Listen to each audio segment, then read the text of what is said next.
বন্ধুরা আসুন দেখুন আপনারা সবাই বেল্লাল ভাইয়ের সাথে কি হয়ে গেল, এক কাহিনী, আজব কাহিনী।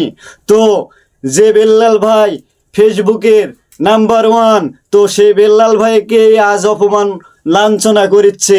তো তার ভিডিওটাই আমি মাথার উপর তুলে ধরেছি, আপনারা সবাই দেখে যান। সারা জীবন তো তুই বানাইলি।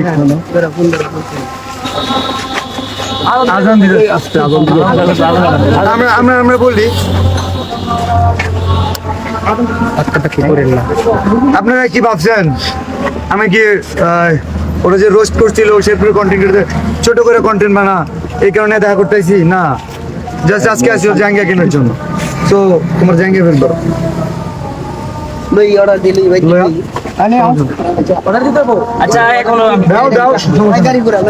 নাসা এখানে আচ্ছা আমি বলে আনবো মিলিয়ন বাবা এখন নাসা বাজার, নাসা ভাইয়ের মাজার আছে। আচ্ছা বিষয় কি বলো? বিষয় হচ্ছে আমি কনিমিয়ার চিকিৎসার জন্য ফান্ড কালেক্ট, আগে আমার কথা শুনুন ভাই, আমরা কনিমিয়ার চিকিৎসার জন্য ফান্ড কালেক্ট করার কথা খুব ভালো। সাইমন আব্বু কোথায়? জি ভাই আসেন। আরে ভাই ছেলা দিলি করেন তো দিকে যান ভাই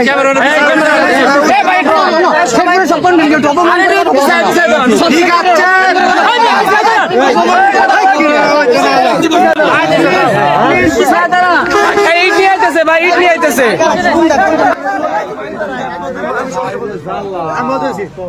সাইমনের জন্য পুরো দেশের কন্টেন্ট ক্রিয়েটর ফান্ড কালেক্ট করতেছে।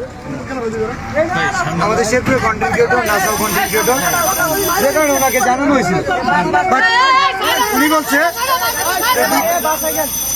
যে আমাদের তো কনিমিয়া আছে, কোনো সমস্যা নাই, কনিমিয়ার পাশে আমরা দাঁড়াইছি 48 ঘন্টা।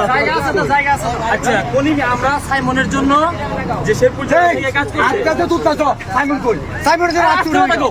সাইমনের জন্য হাত উঠে নাকি? আমি তোমার বলি আমি না করছি সাইমনের বিষয়ে। সাইমনের জন্য কোনো কন্টেন্ট আছে? কথা বলো না।